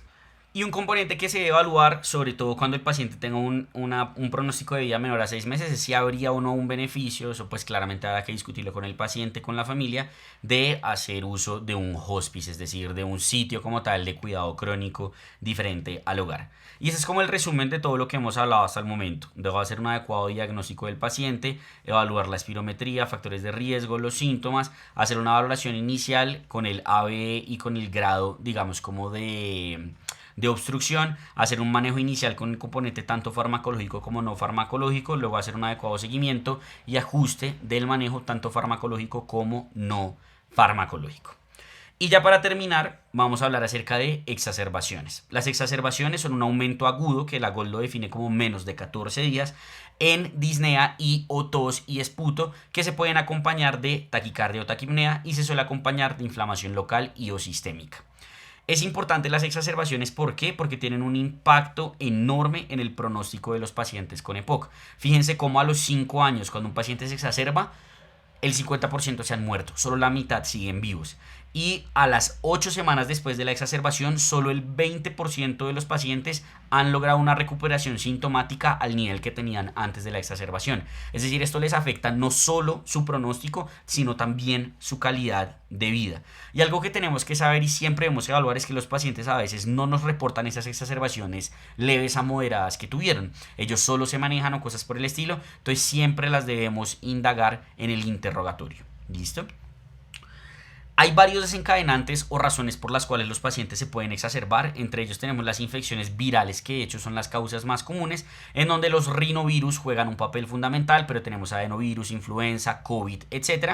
Y también claramente puede haber infección bacteriana. Es muy importante la diferenciación de las dos, pues por el uso del antibiótico. Entonces, por ejemplo, la purulencia del esputo nos puede sugerir etiología bacteriana, mientras que, por ejemplo, la presencia de eosinófilos en esputo puede hablar más de una etiología viral. La polución también puede ser una causa importante de exacerbaciones o cambios en temperatura. Y hay pacientes con mayor predilección a exacerbarse, sobre todo quienes, pues los que ya han tenido una exacerbación previa, pero también los pacientes que tienen una mayor severidad en la obstrucción, un mayor compromiso de la arquitectura pulmonar e incluso se ha visto que el déficit de vitamina D puede influir acá. Y si bien el tratar, digamos, como tratar el déficit de vitamina D no servía para el EPOC per se, sí está la recomendación en la GOLD de que en un paciente que es de una exacerbación, uno debería de evaluar la vitamina D para definir si hay suplencia o no, porque su suplencia dice que puede reducir hasta en un 50% el riesgo de las exacerbaciones. ¿Qué tenemos entonces que hacer con el paciente que nos llega exacerbado? Hacer una historia clínica completa, buscar la etiología con los síntomas, cuáles fueron los que se deterioraron, evaluar los signos y los síntomas, determinar, pues digamos, parámetros básicos como sería por ejemplo un hemograma, una función renal, la gasometría arterial es fundamental, la pulsioximetría y la guía de la GOL nos deja recomendado que a todos los pacientes les hagamos una proteína C reactiva. Con eso se determina en dónde se va a manejar y pues idealmente hacer un manejo también etiológico. Recordar que hay diagnósticos diferenciales importantes a tener en cuenta como infecciones, TEP, falla cardíaca, neumotórax, infarto, pero recordar que así como pueden ser diferenciales, también pueden ser contribuidores, es decir, pueden coexistir. La presencia de uno no excluye la presencia del otro, ¿cierto? Y entonces lo que yo hago es clasificar la exacerbación. Me llega el paciente, tiene la agudización de los síntomas, lo clasifico. Y la clasificación inicial es leve, moderada o severa, dependiendo de qué manejo requiere el paciente. Leve, solo inhaladores; moderada, inhaladores con antibiótico y o corticoides; y severa, hospitalización o visita a urgencias. ¿Cuál es el pero de esta clasificación? Que es retrospectiva. Yo necesito que ya haya pasado la exacerbación para saber cuál fue. ¿Fue leve, moderada o severa? Basado en eso se han creado pues digamos como unos criterios nuevos que son los de Roma, que lo que hacen es evaluar conforme a la severidad, aquí con unos criterios que ellos utilizan acá. Fíjense como leve es el default, moderado es cuando cumple alguno de estos, ¿cierto? Pues cuando cumple realmente 3 o 5, y severa cuando tiene alguno de estos componentes. Esto pues digamos que le falta validación para que uno diga sí, sirve, etcétera, lo deberíamos utilizar todos. Por ahora no, todos deberíamos utilizarlos. Yo creo que la respuesta es no, porque no aporta en nada en ese sentido como de qué hacer con el paciente. ¿Listo? Si mi paciente definitivamente fue a urgencias y requiere de hospitalización, yo lo clasifico además en estas, o lo subdivido en estas 3 clasificaciones adicionales, que es el paciente que no tiene insuficiencia respiratoria aguda, el que sí la tiene pero no es amenazante para la vida, y el que la tiene y además es amenazante para la vida. ¿Cómo defino eso yo? Fíjense que con parámetros en general clínicos de requerimiento de oxigenoterapia y gases arteriales. Entonces, si tiene una respiratoria menor a 24, cardíaca menor a 95, sin uso de músculos accesorios, sin alteración en el estado de la conciencia, requiere un Venturi menor al 35% y no tiene hipercapnia, no tiene insuficiencia respiratoria. Insuficiencia respiratoria amenazante es cuando tiene frecuencia respiratoria aumentada, músculos accesorios, no hay alteración en el estado de la conciencia, un Venturi mayor al 35 y una PaCO2 elevada pero no más de 60, y si está por arriba de eso, pues definitivamente estamos frente a una ira amenazante, y aquí meten también la acidemia. Cuando yo entonces determino que el paciente tiene una exacerbación, lo primero que debemos hacer con lo anterior es evaluar si requiere o no hospitalización, entendiendo que el 80% se manejan de forma ambulatoria. Y si el paciente requiere un ingreso al hospital, le voy a iniciar oxigenoterapia, voy a definir con los gases arteriales si requiere o no ventilación mecánica no invasiva, iniciar manejo farmacológico y determinar la etiología.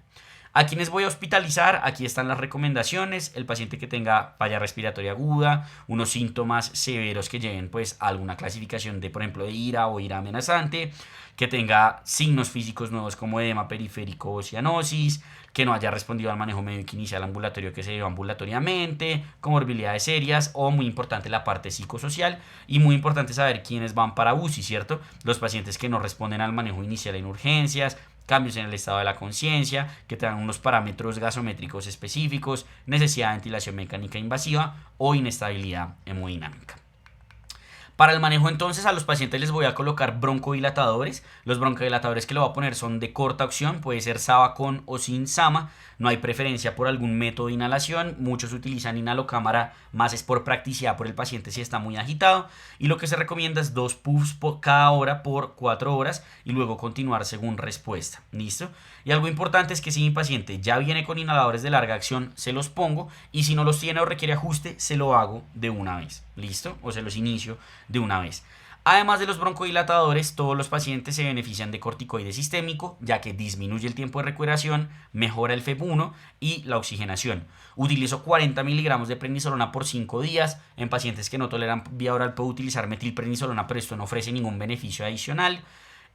Tampoco hay ningún beneficio adicional en prolongarlo por más de 5 días. Y hay que tener en cuenta que si bien tiene estos beneficios, pues también tiene riesgos como mortalidad, neumonía, sepsis, por lo cual se han tratado de hacer estrategias para determinar quizá qué pacientes no se beneficiarían de de corticoides a través de la medición de los eosinófilos. Tanto es así que la guía española GCPOC hace esa recomendación. Ellos dicen que según los eosinófilos, determinar qué pacientes se benefician o no de corticoide sistémico, entonces pues podría llegar a servir. Los antibióticos, lo importante a saber es que no son de rutina, se utilizan a los pacientes que tengan purulencia de esputo dentro, pues digamos, como de las alteraciones de la sintomatología. Dan la recomendación de pronto de escoger a los pacientes con proteína C reactiva, pero esto todavía no está del todo recomendado. No sirve la procalcitonina, súper importante. En quienes dice la GOL sí o sí que hay que hacerlo, además de la parte de la purulencia del esputo, en los pacientes que requieran ventilación mecánica no invasiva o invasiva. ¿Qué voy a utilizar? Esquemas dirigidos por epidemiología y resistencia local. En general, ampicilina sulbactam es una buena idea. Una duración de 5 a 7 días. Si el paciente se le da manejo ambulatorio, debe ser de 5 días máximo, idealmente menos. Y algo muy importante es determinar cómo manejo la oxigenoterapia de mi paciente. La oxigenoterapia, yo voy a buscar una oxigenación de 88 a 92%, usualmente con Venturi, pero si no tengo Venturi, una cánula nasal a un bajo litraje puede ser una buena idea. Monitorizo con gases arteriales para confirmar que no haya retención de CO2, esto es súper importante, y por ahora no hay evidencia de la cánula nasal de alto flujo. Si con la oxigenoterapia no es suficiente o si tiene indicaciones de ventilación mecánica no invasiva que ya vamos a hablar ahorita, pues uno la usa. Siempre se va a preferir la no invasiva a la invasiva, tiene un beneficio en mortalidad, disminuye la tasa de intubación, disminuye las complicaciones asociadas a la intubación y después de 4 horas si el paciente ya está bien uno la puede retirar sin necesidad de hacerle como un destete, ¿listo? Si no el paciente es candidato a ventilación mecánica no invasiva o no mejora con la misma, pues lo siguiente sería la intubación. Algo importante a saber es que uno siempre le enseñan, nunca intube a un paciente con EPOC, se queda pegado al ventilador, les va súper mal, pero resulta que les va mejor que a los pacientes que se intuban por causas diferentes al EPOC. Entonces nunca negarle una intubación a un paciente por el hecho de que tiene EPOC. ¿Listo? Aquí están las indicaciones de ventilación mecánica invasiva y no invasiva. Las que sí o sí se tienen que saber son estas. Esas son fundamentales, todas las tenemos que conocer. Si un paciente tiene acidosis respiratoria dado por un pH bajo e hipercapnia, es candidato a ventilación mecánica no invasiva. Además, si el paciente tiene hipoxemia persistente a pesar de esa terapia de oxígeno o si está con claros signos de dificultad respiratoria, es candidato a ventilación mecánica no invasiva. Y si a pesar de esto no mejora o tiene alguna contraindicación para la no invasiva o tiene una inestabilidad hemodinámica severa o cosas por el estilo de las que están incluidas acá, pues le pongo la ventilación mecánica invasiva. Este sería como un resumen del manejo, evalúo la severidad, broncodilatadores para todos, corticoides orales en general para todos, evaluar si necesita o no antibióticos, evaluar si necesita o no ventilación mecánica no invasiva. Y no existe un criterio o un tiempo específico para darle egreso, lo importante es hacerlo cuando es, si uno lo hace antes de tiempo aumenta la tasa de rehospitalización. Todo paciente que se haya exacerbado, todo paciente que se haya exacerbado debe requerir un ingreso a rehabilitación pulmonar. ¿Listo? Se le debe hacer un seguimiento temprano, idealmente al mes y a los 3 meses. En caso de exacerbaciones recurrentes se debe estudiar el porqué de las mismas con un TACAR idealmente, otras pruebas según sospecha. Y algo vital es que estos pacientes deben tener un seguimiento cercano porque a los 90 días tienen un aumento altísimo en mortalidad cardiovascular. Se le va a hacer un seguimiento a las 1 a 4 semanas para evaluar todo lo que se hizo y a las 12 a 16 semanas para confirmar que todo vaya bien, evaluar la espirometría, evaluar el compromiso sintomático, definir si requiere algún ajuste en el manejo. Idealmente, pues el paciente no se debe exacerbar. Si ya se exacerba, ¿con qué lo podemos prevenir? Fíjense que básicamente lo que hemos hablado: broncodilatadores, triple terapia, roflumilaz, vacunas y macrólidos, la posibilidad de otras terapias como mucolíticas y otros como cesación de tabaquismo, rehabilitación pulmonar, vitamina D, entre otras. Y algo muy importante es esto: el riesgo cardiovascular. Ya hablamos del paciente estable, pero ¿qué pasa en el paciente agudo? Como les dije, a los 90 días tienen un riesgo altísimo de morirse por alguna enfermedad cardiovascular. Y esto se debe a que esos factores de la EPOC que contribuyen a la enfermedad cardiovascular y los de la enfermedad cardiovascular que contribuían a la EPOC se aumentan también durante la exacerbación. La inflamación, el compromiso hemodinámico por la hiperinsuflación, entre otras. Por lo cual uno siempre debe considerar la enfermedad cardiovascular como un diferencial de una exacerbación o como una posible complicación, tanto durante la hospitalización como en el seguimiento cercano. La GOLD sugiere que debido a esto no le podría tomar troponina y BNP a los pacientes que se exacerban. Yo tengo mis peros frente a esa recomendación. ¿Por qué? Porque si bien son pronósticos, obviamente si tiene troponina alta puede que se muera más. Pues si la tiene alta, ¿qué hago? ¿Sí? O sea, ¿cuál va a ser la diferencia? En el seguimiento, en el manejo, no hay nada estandarizado con eso.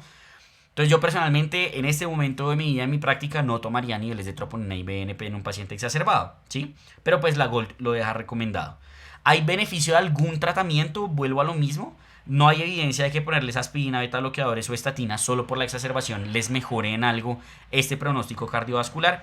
Pero algo fundamental es que si el paciente tiene indicación de beta bloqueador, nunca se la vayan a contraindicar por la EPOC. La EPOC no es una contraindicación para el uso de los beta bloqueadores. Solo hay que usarlos con precaución.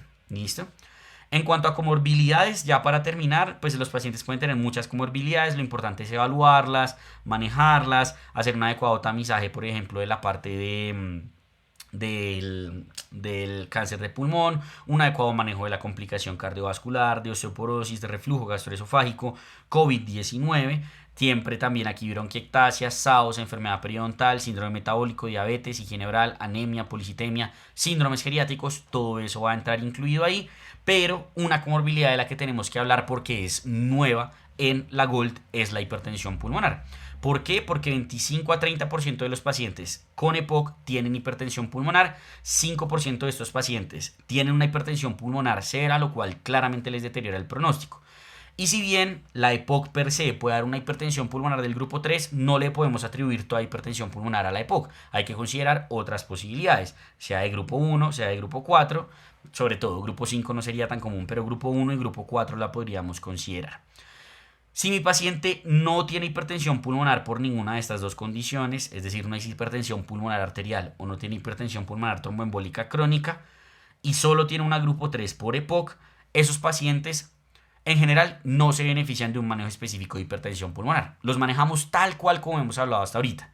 Pero ahí la GOLD dice individualice, lo manda a un centro de expertos a ver si lo meten en un ensayo clínico o algo por el estilo. Pero rutinariamente nunca le vamos a iniciar terapia como sildenafil, como epoprostenil, como cosas por el estilo, epoprostenol, perdón, a estos pacientes o teprostinil, porque no sirven. No hay estudios que muestren un beneficio en estos pacientes y de hecho hay estudios que muestran que o no sirven o les va peor. Entonces, con cuidado, digamos, como para el inicio de estas terapias en estos pacientes, individualizado en un centro de expertos idealmente.